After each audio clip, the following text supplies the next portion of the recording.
कजली तीज की कहानी। एक साहूकार था, उसके 4 बेटे थे।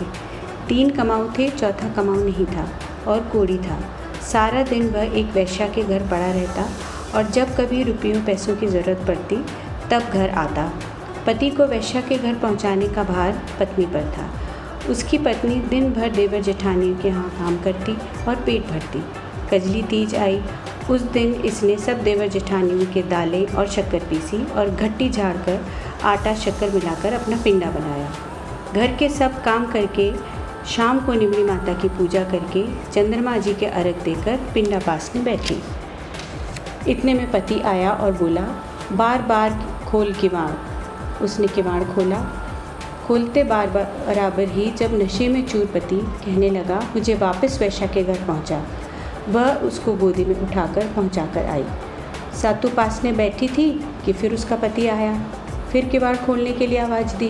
किवाड़ खोलकर अंदर आते ही बोला, मुझे वापस वेश्या के घर पहुंचा। उसने वापस उसको वेश्या के घर पहुंचाया। ऐसे करते करते 6 बार हो गई। घर वापस आने लगी तब बरसात होने लगी। तब उसने कजली तीज माता से हाथ जोड़े, हे माता, अब तुम ही हो। यहाँ ऐसे वहाँ वैसे कजली तीज होगी कैसे। 6ठी बार आते समय रास्ते में आड़ी नदी बह रही थी। वहाँ आकाशवाणी हुई। आकाशवाणी में बोली, बाई दोना घोल कर पी ले। जो ही दोना घोल के पिएगी वैसे ही तेरे पति का कोढ़ ठीक हो जाएगा, जिससे तुम्हारे प्रिय भरतार घर आएंगे और उनका कोढ़ भी ठीक हो जाएगा। वहाँ और तो कुछ था नहीं। एक आकड़े का झाड़ था, उसका पत्ता तोड़कर दोना बनाकर नदी में से पानी लेकर पिया। उधर से एक कच्चे दूध का दोना आया। उसने दोना लिया और दूध पिया। दोनों के 2 टुकड़े करके फेंक दिए। घर आई, पिंडा पासने बैठी। इधर वेश्या से उसके पति का झगड़ा हुआ। जब तीज माता ने उसके पति को सुबुद्धि चिताई तब वह वेश्या को अपना दिया हुआ धन और गहने उससे वापस लेकर रवाना हुआ। आते समय उसने नदी में स्नान किया। स्नान करते ही उसकी देह एकदम कंचन जैसी हो गई। वह घर आया और बोला, बार बार खोल किवाड़। जब पत्नी बोली, 6 बार हो गया, अब मैं किवाड़ नहीं खोलूँगी, मैं पिंडा पासने बैठी हूँ। वह बोला, अब मैं वापस नहीं जाऊँगा। वह बोली, मुझे वचन दीजिए, वचन देने पर ही मैं किवाड़ खोलूँगी। जब पति ने वचन दिया तब उसने किवाड़ खोला। वेश्या ने वापस लगाया हुआ धन पति को सौंप दिया।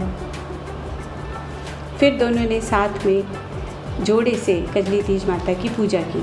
पिंडा पासा, पान खाए और चौपड़ पासा खेले। कजली तीज माता की कृपा से धन के भंडार भर गए।